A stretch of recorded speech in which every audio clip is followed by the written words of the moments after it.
last presentation before our lunch break is Dr. Robin Beck on the subject of Fort San Juan and the limits of empire colonial encounters at the Berry site. Thank you.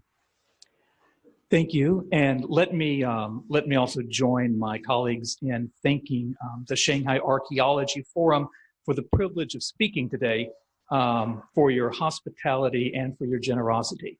Let me also say that I am all too aware that my talk is the last one before lunch, and before the sound of stomach grumblings drive me off the stage, I will try to leave under my own agency. What strikes you the first time you walk onto the Berry site is how unremarkable it is. It occupies the eastern edge of a field like so many others across the western Piedmont of North Carolina, a wide expanse of rich floodplain that is hemmed in by the foothills of the Appalachian Mountains. Upper Creek, a tributary of the Upper Catawba River that's as unremarkable in name and appearance as the Berry site itself, borders the site on two sides. The other two sides of the site are edged by ornamental tree farms with a cornfield in between. Today, only the lower end of the site is annually plowed for small garden plots of corn, squash, beans, cucumbers, tomatoes, melons, potatoes, and even broccoli. The rest of the site lies fallow. There are no great mounds to climb at the Berry site, no wide plazas to cross, no grand staircases or statuary. Compared with some of the more photogenic sites in North America, you might justifiably walk out onto the Berry site and think to yourself, there's nothing to see here. But beneath the surface, out of reach of the plows, the story that we are recovering at the Berry site is indeed remarkable. Berry is the location of the Native American town of Juarez, and it was here on December 24th, 1566, the feast day of St. John the Evangelist, that the Spanish captain Juan Pardo established Fort San Juan and the adjoining colony of Cuenca, named after his own hometown in the province of Castilla, Spain. Fort San Juan was the very first European settlement in the interior of what is now the United States, and it was likewise one of the first places in North America to experience the birth of modernity's globalization. Pardo garrisoned his fort with 30 men, and for much of the 18 months that followed, they enjoyed good relations with their Native American hosts, who supplied the Spaniards with most of their daily food and provisions. Yet relations between the people of Juarez and the men of Fort San Juan had deteriorated badly by the spring of 1568, when the Native Americans here and at 6 other towns across the Carolinas and into eastern Tennessee, where Pardo had built additional forts, rose up and destroyed the Spanish garrisons. Never again would Spain attempt to settle the interior of Florida, a territory that once included most of the American Southeast, creating a vacuum that English and French settlers would exploit during the centuries to come.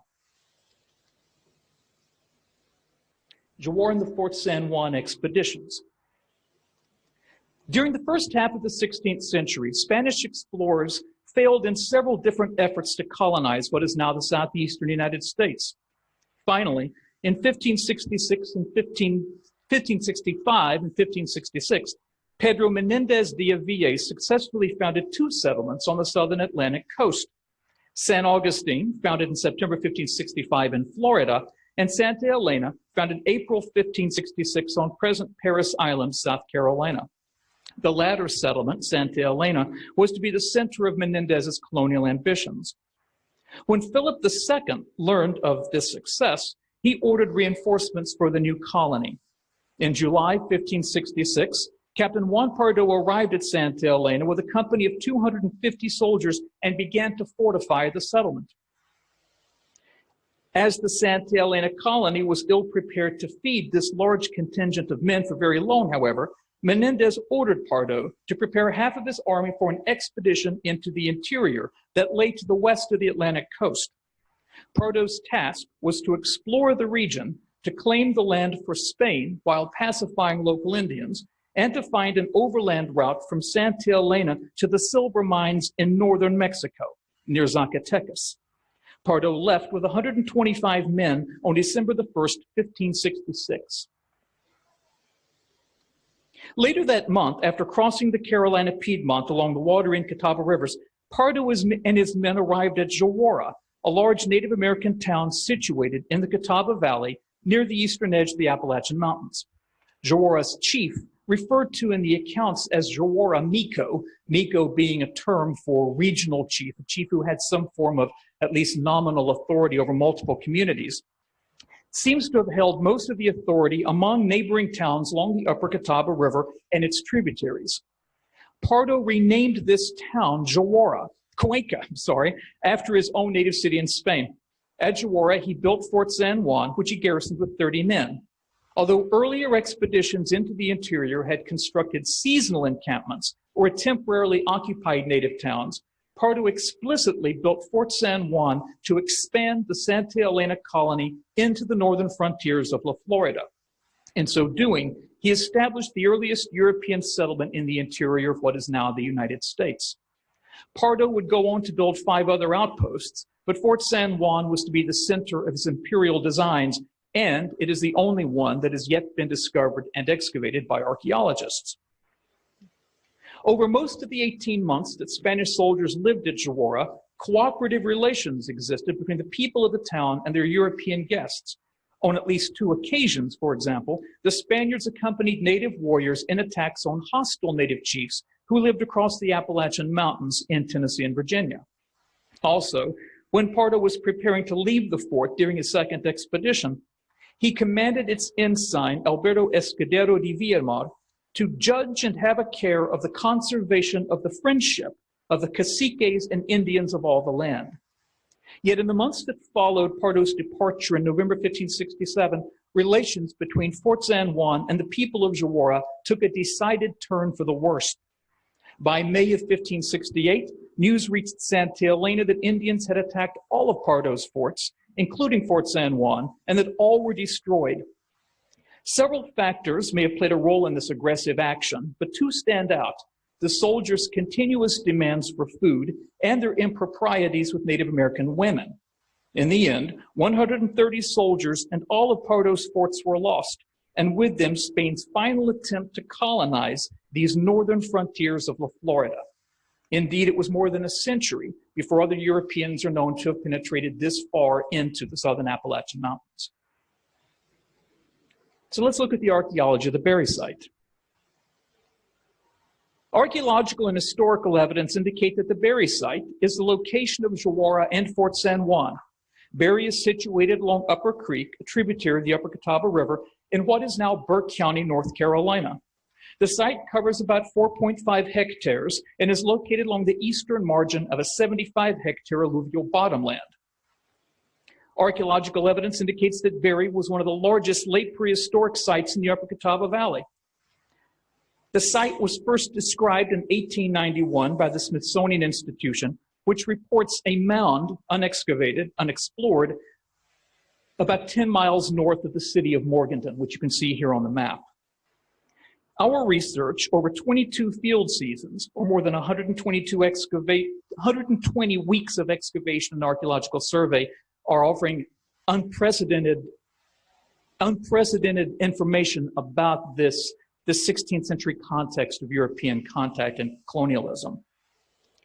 In the 16th century, the Berry site sat at the northeastern edge of the Mississippian cultural world and at the northwestern edge of Spain's colonial frontier. Berry was the political center of a Mississippian chiefdom, one of many similar polities in the mid-continent and southeast from about 81,000 to 1600. Systematic surveys north and south of Berry have identified 26 other Mississippian sites, many of which were probably contemporaneous with Berry. We suggest that these nearby sites are the core of the Berry site's polity, and we refer to this period of Native American occupation along the Catawba River and its tributaries as the Burke phase. Our field work at Berry has consisted of systematic surface collection, gradiometer survey over most of the 5-hectare site. Excavations total more than 750 meters squared at this point and concentrate on the 1.5-hectare area in the northern part of the site, where we have recovered a substantial assemblage of Spanish ceramics, hardware, military items in association with both a compound of 5 burned buildings, which we identify as Cuenca and refer to as the Spanish compound, and a fortification that constitutes the remains of Fort San Juan itself. Our research in these 2 contexts is offering unique insights into the archaeology of empire and colonialism across this Atlantic frontier. Let's start with the Spanish compound. The Spanish compound contains 5 large set pole structures, 4 of which were built in semi-subterranean basins and all of which were burned. None of them shows any evidence of subsequent rebuilding after the fire that destroyed the compound. To date, we have conducted archaeological excavations in 2 of these buildings, structures 1 and 5. Structure 1 up in the upper right, and structure 5 over here on the left. Structures 1 and 5, the excavation analysis of which provide much of the data for our understanding of construction practices here at Juarra and Fort San Juan. Structure 1 is the larger of the 2 buildings. It measured 7.5 meters on a side, or about 56 meters squared. It was among the 4 structures that were built in basins. Such basins were typical of late Mississippian architecture throughout the Southern Appalachians, and indeed, most of Structure 1 seems quite typical of indigenous style architecture for the region. And as I'll show in the next couple of slides, if not for the incredible organic preservation within Structure 1, we would have had no reason not to think that this building was built entirely by Native American people, used entirely by Native American people, and we would not have seen the clear evidence of Spanish participation in its construction and use. So in order to excavate this building with its incredibly dense organic remains on the interior, we excavated by 1 meter squares with groups of 2 trained archaeologists working together in each square. And this is just an example of how we moved our way across the excavation areas, again, in these 1 by 1 meter squares. We excavated the squares down to the intact organic material, as you see here, photographed the organic material in situ like this, mapped it all, and then removed the wood, having labeled everything in place before removal. And in doing this, we were able to construct a photo mosaic of the structure itself, placing each of those excavation units into its proper context. This is all of the wood from the structure. And using Illustrator, we were able to, this should actually be a square, it's being distorted just a bit, but we were able to map all of the different kinds of organic remains. What we have are large in situ posts are in blue. We have brown timbers, yellow river cane, purple for thatch and bark that would have been used for roof coverings or wall coverings. And Lee Newsome, our wood analyst, was able to break the wood specimens down by species so that we can see exactly how specific types and varieties of wood were used in different construction elements within the building. And we also had some very well intact pieces of wood. This is one of the large wooden center posts that was removed from the center, from its post hole. The wood itself was not rotten, not waterlogged. In fact, when we exposed it in profile right there, when the soil fell away from the wood, the smell of pine filled the building. It was like the wood had been planted a couple of years ago. Now, I mentioned earlier that we have intact organic remains in the building that let us see part of the Spanish participation in the building's construction. And here we have a couple of examples of that. On the uppermost image there shows one of these large timbers with a hole in the base that is from a large iron spike. So I have evidence that iron spikes and nails were used to join timbers together in the construction process. That is obviously not something that you see from 16th century Native American structures during this time.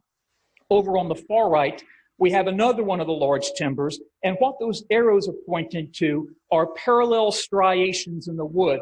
And those parallel striations in the wood are the teeth marks from crosscut saws, where the wood itself was harvested using crosscut saws.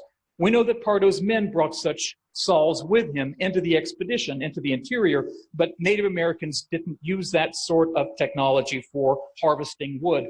And then finally, down here on the bottom, we have an in situ image of a large chestnut plank that was recovered from Structure 1. What makes this plank especially interesting is that our wood analyst, again, Lee Newsome, was able to analyze the rings of growth of the plank under magnification, and she was able to essentially show that the rings of the plank are so, the tree was so large that the rings show no curvature.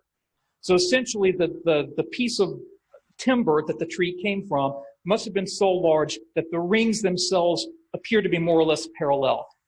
To take down a tree that size would have required some sophisticated carpentry techniques, and especially the use again of crosscut saws and metal adzes, which Native Americans did not have at the time. So what we can say is that it appears that Structure 1 was built by Native Americans and Spanish soldiers working together. The soldiers appear to have been harvesting the wood, or at least participating in the harvesting of the wood, participating in things like the joining of the different elements of the buildings together, but the entire thing is constructed in a Native American style that is not like the Spanish construction style at all. So we have what appears to be a very cooperative venture. And this is Structure 1 after all the organic materials have been removed. And this is what the normal excavated South Appalachian structure looks like. You don't usually see the kind of organics that we have preserved here. Had we just uncovered the unburned house like this, then we would have simply had no evidence whatsoever of the Spanish participation.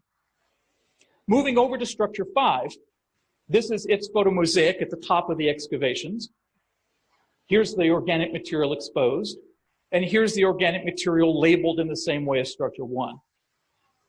Structure 5 was quite different from Structure 1. It's not built in a basin. It appears to be a much flimsier construction. It doesn't appear to be nearly as sturdy as Structure 1, and it actually appears to be much more Spanish in some of its construction techniques. It uses wooden shakes or shingles, which also appear to have been joined with iron nails or iron tacks, making it very different from Structure 1. On a number of reasons, we interpret Structure 5 as a kitchen, as a formal kitchen area that was constructed by the Spaniards for food preparation within the Spanish compound. And we hear over on the left, this large group of features is a midden area where it appears that most of the food preparation refuse was deposited after it had been used. And the entryway to Structure 5 is right down there where PH2 is indicated. PH2 is interesting because it is a post hole that was literally right in the doorway of the building. And at some point, while the building was in use, someone, we suspect one of the Spanish soldiers, intentionally planted this piece of iron inside the post hole. We know that this piece of iron is a piece of jack plate armor that was taken from one of the Spaniards' own armor vests. That piece of iron was planted in the post hole while the building was being used. Again, for a number of reasons, comparative reasons, we've interpreted this piece of iron as an apotropaic device, basically as a form of anti-witchcraft. We know that 16th century Spaniards across the Americas and in continental Europe as well believed that iron had magical properties in repelling witchcraft. For 16th century Spanish men across the Americas, food magic was one of their greatest fears, that women practicing witchcraft would ensorcel their food and threaten their manhood, quite literally. And so it appears that and that was especially true for people living out on the frontiers. The more on the frontier of Spanish America you were, the more at risk these soldiers believed they were of being threatened by witchcraft. And again, especially by women using witchcraft in the preparation of food. So we believe that one of these soldiers literally armored the building, armored the kitchen by planting a piece of iron armor in the doorway so that no one practicing witchcraft would be able to enter the building for food preparation. There aren't many occasions in archaeology where you get to experience empathy with someone, much less empathy with a conquistador. But I do think here that you see the vulnerability that these Spanish conquistadors felt out on the very frontiers of Spanish Florida. And with good reason, because we also have outside Structure 5, the kitchen area, these pots. These pots are not local. The decoration of these pots are not local. These pots are decorated in a mountain North Carolina style called Pisgah. And what appears to have happened we know from the documentary accounts that Pardo's men went into the mountains, burned the towns of other Native American chiefs, enemies of Juarez, and brought back women to Juarez to use as concubines and slaves and cooks. And it appears that these are the women who were preparing food inside Structure 5. So we had captive women, probably almost certainly held against their will from the mountains, preparing food inside Structure 5. And one of the soldiers in this context planted the iron in the doorway to prevent any of those women from entering the building who might have been practicing as witches. So we have been able to, over the course of our work in the Spanish compound, divide this 18-month occupation into two different phases. So let me clarify that again. With an 18-month occupation, the archaeology here is such that we can actually divide the 18 months into an early phase and a late phase. With most of us used to archaeological sites or archaeological contexts where phases span out over centuries, to be able to divide individual construction phases into periods of months is fairly remarkable. In the early construction phase, 3 buildings were built on the east side of what would become the Spanish compound, structures 1, 3, and 4. We believe that these were the buildings that housed 30 Spanish soldiers. Feature 76, identified there in the middle, is the only hearth feature in this area, and we believe it is probably a cooking area that was used for the soldiers preparing their food in a very informal kind of kitchen. The second phase of occupation was around Structure 5 and Structure 2. Structure 2 may have been constructed as a house to house those women brought down from the mountains, and Structure 5 again as a formal kitchen or cocina. All of this work on the Spanish compound, we published a couple of years ago as Fort San Juan and the Limits of Empire, Colonialism and Household Practice at the Berry Site, the University Press of Florida. The book was co-edited with my colleagues Christopher Rodning of Tulane University and David Moore, who is here from Warren Wilson College. Now, I'm out of time. I'm seeing the signs. So I'm going to really quickly run through some images of where we are now, and I'll be done in less than 5 minutes. Tops. Pull me off if not. So one of our questions following up on the work in the Spanish compound is, what about the fort itself? After so many years working in the compound, we'd kind of given up on finding any of the remains of Fort San Juan. Now, we know that in many other Spanish colonial contexts in the Americas, the fortifications were often separate from the domestic or dwelling areas. So this is different from something like a Jamestown where people were living inside the fort. In most of these Spanish contexts, the fort were on the exterior. And we found the same thing as at the Berry Site. Working south of the Spanish compound in 2013, we identified these unusual bands of soil here. And what those turned out to be is the southern portion of Fort San Juan. This is a large ditch or moat which is filled. Down here in the western part of the ditch, we have a later building that was built by Native Americans into the filled-in fort. I'll come back to that in just a second. Doing radar gave us the perfect image of a bow tie-shaped 16th century Spanish fort that measures about 25, 26 meters east-west and about 20 meters north-south. Doing an excavation cross-section across the trench or the ditch shows that it was about 2.5 meters deep and somewhere around 3.5 to 4 meters across. Quite a substantial construction for the time and place and given the amount of labor that was available. The profile of it shows that after an initial slump, while the ditch was probably still in use, it appears to have been very quickly filled intentionally, almost certainly by the people of Juarez after the destruction of Fort San Juan. So what we have now is a much fuller view of the entire site. We have Cuenca, the Spanish compound. We have Fort San Juan located just to the south. And together, these are offering us, again, pretty much an unprecedented look at what relations were like here early on. Within the area of Fort San Juan itself, what we've discovered is that Fort San Juan is an incredibly detailed, incredibly complex palimpsest of different constructions and occupations. Structure 7 is a Native American structure that appears to be a townhouse or public building that was intentionally dismantled either by the Native Americans or the Spaniards immediately prior to the construction of Fort San Juan, right over top of its remains. In fact, the Fort San Juan ditch splits one of the posts of that building right in half.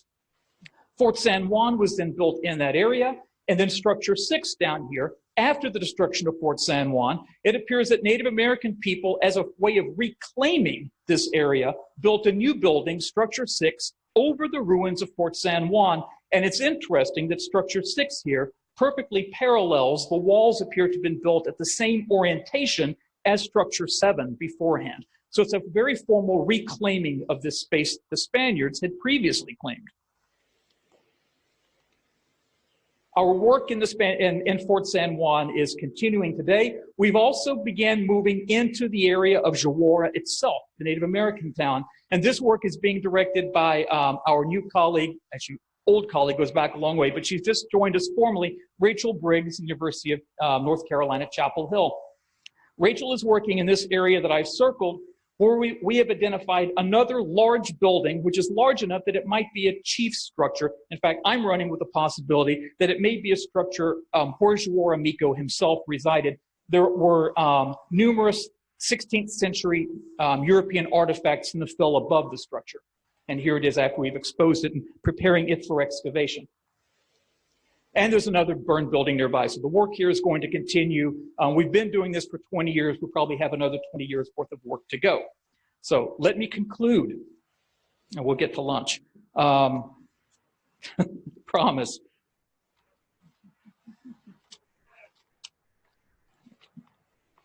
I will find my spot. That's what happens when I start talking, when I start ad-libbing, I lose my spot.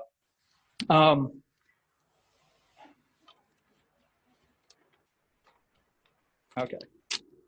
Together with our previous work in the domestic Spanish compound, our ongoing work on Fort San Juan and Juarez is providing as comprehensive a view on early colonialism as any other archaeological project in North America. By combining archaeological and ethnohistoric data on the context of this early colonial encounter, our research is promoting a broadly anthropological understanding of the South Atlantic frontier on the cusp of those political, economic, and material transformations that were wrought by globalization. Sometimes small-scale interpersonal relations between people can offer unique insights into very large-scale processes and events, even those that unfolded on a stage as large as the origins of the modern globalized world. This is one of the things that we think makes the Berry site very special. For nearly 2 decades, ours has been a team project, one that has drawn us together as archaeologists from different institutions with different strengths in the field and in the lab, one that includes the modern-day descendants of Juarez, among them the peoples of the Catawba Indian Nation, one that joins us the people of Burke County, with whom we are fortunate to work each summer, and one that is only possible thanks to the generosity of the Berry family, the stewards of the Berry site. It has been, it is today, and it will continue to remain a joint effort to celebrate and explore this remarkable archaeological resource. We are pleased and honored to accept this award on behalf of the entire Berry team. Thank you.